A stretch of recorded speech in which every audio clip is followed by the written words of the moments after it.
예수께서 승천하실 기약이 차감해 예루살렘을 향하여 올라가기로 굳게 결심하시고 사자들을 앞서 보내심에 그들이 가서 예수를 위하여 준비하려고 사마리아인의 한 마을에 들어갔더니 예수께서 예루살렘을 향하여 가시기 때문에 그들이 받아들이지 아니하는지라. 제자 야고보와 요한이 이를 보고 주여, 우리가 불을 명하여 하늘로부터 내려 저들을 멸하라 하기를 원하시나이까? 예수께서 돌아보시며 꾸짖으시고 함께 다른 마을로 가시니라.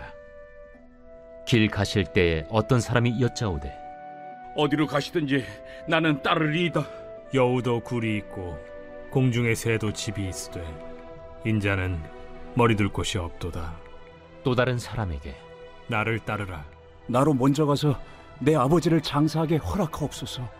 죽은 자들로 자기의 죽은 자들을 장사하게 하고 너는 가서 하나님의 나라를 전파하라. 주여, 내가 주를 따르겠나이다마는 나로 먼저 내 가족을 작별하게 허락하소서. 손에 쟁기를 잡고 뒤를 돌아보는 자는 하나님의 나라에 합당하지 아니하니라.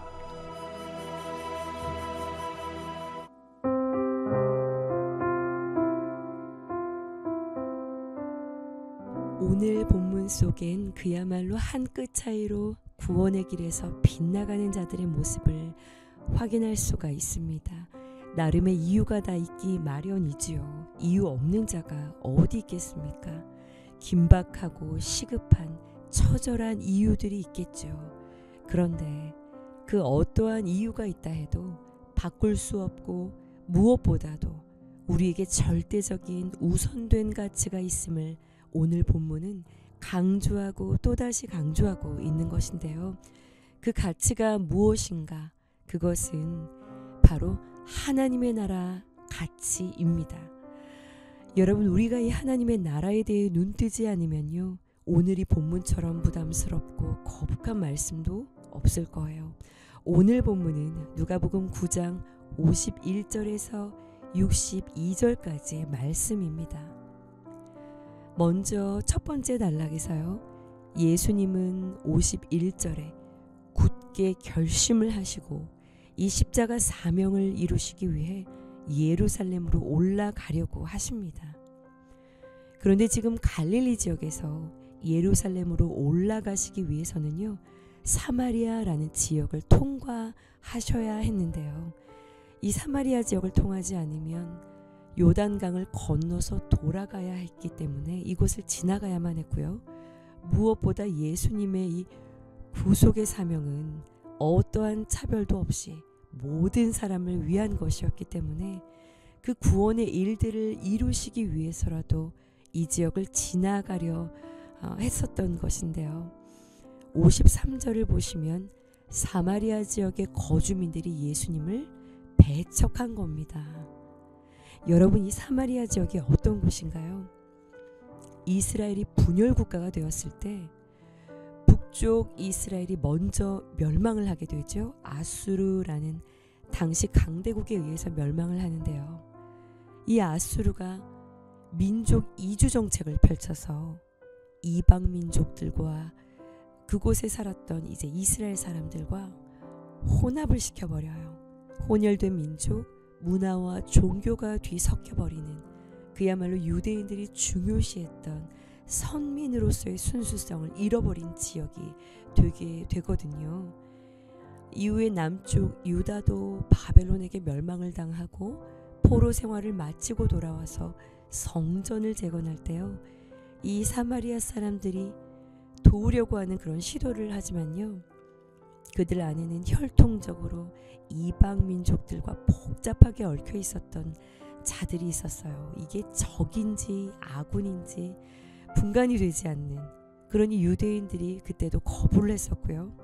결국 이 사마리아 사람들은 자신들만의 성전을 따로 건축하게 되는데 이 성전도 유대인들에 의해서 파괴가 되거든요. 그러니 두 지역 사이의 감정은요, 그야말로 좌냐 우냐 이런 느낌의 갈등을 가지는 그런 사이였던 것이죠. 이런 사마리아 사람들이 예수님을 막아선 이유가 53절을 보시면 예수님께서 예루살렘을 향해 가셨기 때문에, 그러니까 예수님이 우를 선택하시니 받아들이지를 않았다라는 이야기와 같은 겁니다. 무슨 이야기인가요? 사마리아 사람들은 내가 옳다라고 여기는 그 통념을 절대로 바꿀 생각이 없고 내려놓을 수도 없기 때문에 예수님을 거부하게 되었다라는 겁니다. 하나님의 나라를 기다린다 하면서도 이 땅의 나라 가치를 내려놓질 못하니요. 피할 수 없는 영원한 가치를 놓쳐버리게 된 것이죠. 두 번째 단락에서는 예수님을 쫓아가겠다고 나선 한 사람이 등장해요. 병행구절인 마태복음을 보면 이 사람은 서기관이라는 당시 꽤 괜찮은 스마트한 종교적인 직분을 가지고 있던 사람이에요. 그런데 예수님은 아주 완곡한 표현을 사용하셔서요. 이 사람이 예수님을 따라오는 것이 불가능하다라는 말씀을 하시는 것이죠. 58절에서 예수님의 대답을 가지고 짐작을 하건대요. 이 서기관은 오직 이 땅에서 잘 되는 기복과 영광만을 기대하는 마음으로 예수님을 쫓아가려 했기 때문이라는 것을 알 수가 있어요. 따르겠다 하면서도 이 땅에서 잘 되고자 하는 마음이 가득하니요. 비할 수 없는 영원한 가치를 소유하는 것이 가능하지 못하게 된 것입니다. 세 번째 단락에 등장하는 사람은요. 조금 더 이해가 되어져요. 그는 지금 부모님이 돌아가셨어요. 장례를 앞두고 있던 것이죠. 장례 문화는 세계 어느 나라를 불문하고 대사입니다. 유대인들에게는요. 더욱 이 부친의 장례는 어떠한 율법의 준수보다 성전 봉사보다 우선하는 것이 통례였거든요. 그런데 그런 그에게 손에 쟁기를 잡고 뒤를 돌아보는 자가 합당하지 않다라고 먼저 가서 하나님의 나라를 전파하라고 말씀하시는 것은요. 너무하지 않은가라는 생각이 들기도 하는데요. 예수님이 윤리를 무시하신 것인가? 그러나 또 한편으로는 예수님의 어린 시절 또 십자가상에서 어머니 마리아를 부탁하시는 말씀들, 부모를 공경하라고 하는 말씀들, 이런 말씀들을 생각하면 또 친구를 위해 목숨을 내어주는 것보다 더 큰 사랑이 없다 라고 하신 말씀들을 생각하면 누구보다 사랑에 대해, 부모 사랑에 대해 가르치신 분이 예수님이신데 말이에요. 도대체 이렇게 말씀하신 까닭은 무엇에 있는가? 그것은 이 땅에서 가장 중요하게 여기는 그 일보다도요. 하나님의 나라 가치가 비할 수 없이 크고 중하기 때문이라는 것을 강조하고 싶으셨기 때문이었던 겁니다. 우리가 이 하나님 나라 가치에 눈이 열려지는 은혜가 있기를 원해요. 오늘 묵상 질문입니다. 하나님의 나라를 최우선으로 두는 삶을 살아가고 계신가요? 예수님을 따르는 길에서 내가 내려놓아야 할 것은 무엇입니까?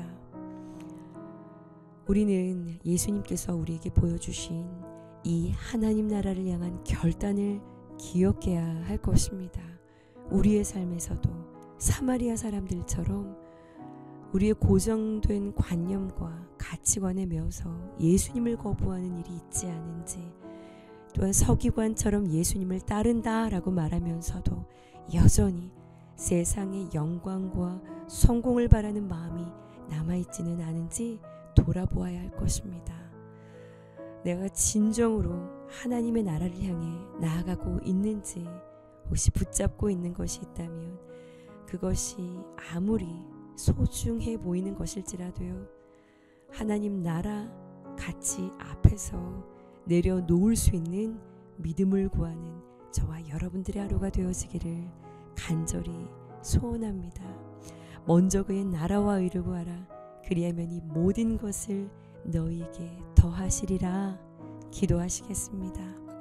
십자가를 향해 굳게 결심하셨던 것처럼 우리도 흔들리지 않는 믿음으로 주님을 따를 수 있도록 도와주시고, 우리의 눈이 열려 이 세상의 것들을 내려놓고 주님을 온전히 따를 수 있도록 인도하여 주옵소서.